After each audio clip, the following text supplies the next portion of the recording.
हम जब किसी से पहली बार मिलते हैं तो वो कभी भी हमारे दिमाग में पहली बार नहीं होती है। हम अपनी लाइफ एक्सपीरियंसेस के साथ कुछ ऐसी इमेजेस या प्रीडिस्पोज या पहले के नोशंस बना लेते हैं, आइडियाज़ बना लेते हैं, जिन आइडियाज़ के थ्रू हम लोग बाकी लोगों को देखने लगते हैं। इसका मतलब ये है कि हम कुछ ऐसे कलरफुल चश्मे पहन लेते हैं जिसकी वजह से हमें दुनिया उसी रंग की दिखाई देने लगती है जिस रंग का हमने चश्मा पहना हुआ है। फॉर एग्ज़ाम्पल, आप किसी इंसान से मिले और वो इंसान किसी पर्टिकुलर कम्युनिटी से बिलोंग करता है।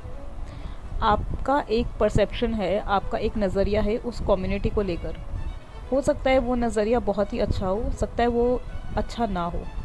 अगर वो अच्छा है तो आप उस इंसान को ऑटोमेटिकली बिना उसके कुछ कहे, बिना उसके कुछ करे जज कर लेंगे। और अगर अच्छा नहीं है तो वहाँ पे भी सेम ऐसा ही होगा। आइडिया यहाँ पे ये है कि जब भी हम किसी से पहली बार मिलें तो एक ओपन माइंड से मिलें। ओपन माइंड का मतलब ये है कि उन्हें किसी कम्युनिटी, कास्ट, रिलीजन, उनका जेंडर इवन, या उनका क्लास, इन सब को पीछे हटाकर मिलें।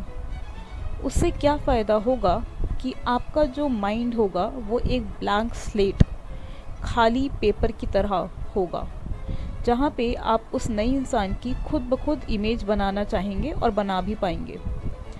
अब यहाँ पे ये भी इम्पॉर्टेंट है कि उस इंसान के एक कैरेक्टरिस्टिक से ही उसका पूरा आइडिया या उसकी जजमेंट नहीं बनाई जाए।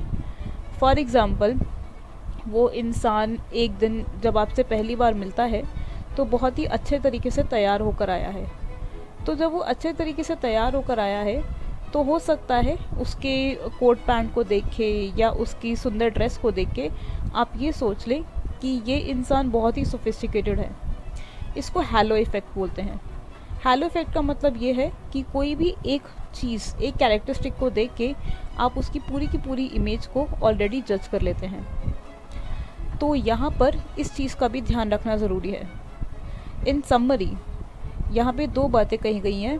पहली ये कि अपने प्री डिस्पोज पहले के नोशंस को या आइडियाज़ को दूर हटाकर किसी नए इंसान से मिले, और दूसरा, किसी एक कैरेक्टरिस्टिक के बेस पे उस पूरे इंसान को जज ना करें।